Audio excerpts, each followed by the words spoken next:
जय हिंद कमांडोज। मैं योगी धाकरे। मैं बात करने जा रहा हूँ लेखा शिवानी द्वारा लिखी गई कहानी जिसका शीर्षक है लाठी। इस कहानी की मुख्य स्त्री पात्र 16 वर्ष की एक लड़की बानो है जो कि बाद में लाठी के नाम से जानी जाती है।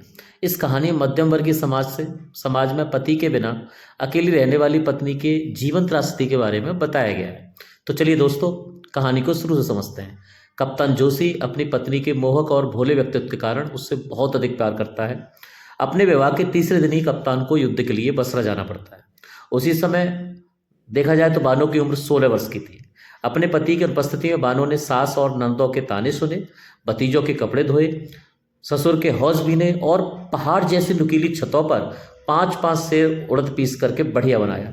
बानो को मानसिक प्रताड़ना भी दी गई। उसके पति को जापानियों ने कैद कर लिया है और अब वो कभी लौटकर नहीं आएगा, ऐसा बताया।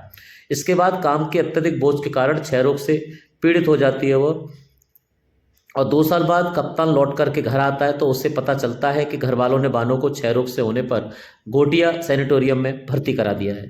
कप्तान दूसरे ही दिन बानो के पास पहुंच जाता है। कप्तान को देखकर बानो के आंसू की धाराओं ने 2 साल की सारी शिकायतें सुना दी। तभी सैनिटोरियम में डॉक्टरों ने कमरा खाली करने का नोटिस दे दिया। बानो समझ गई कि अब वो ज़्यादा दिन तक जीवित नहीं बचेगी। फिर कप्तान देर रात तक बानो को बहलाता रहता है, उसकी सेवा करता रहता है। जब कप्तान को लगता है कि बानो सो गई तो कप्तान भी सोने चला जाता है, लेकिन सुबह उठने पर बानो अपने पलंग पर उसे नहीं मिलती है। दूसरे दिन नदी घाट पर बानो की साड़ी मिली। इसके बाद कप्तान को बानो कभी नहीं मिली।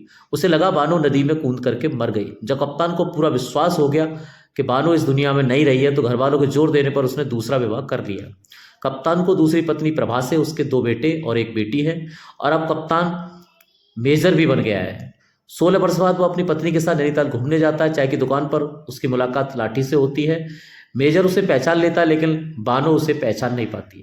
तभी मेजर को पता चलता है कि गुरु महाराज ने अपनी औषधियों से क्षय रोग तो उसका ठीक कर दिया है, लेकिन इस प्रक्रिया में उसकी याददाश्त और आवाज़ दोनों चली गई है। अब न तो वो बोल पाती है और ना उसको अपना अतीत याद है। तो मेरे शेर शेरडियो, आपको कहानी कैसी लगी लाठी?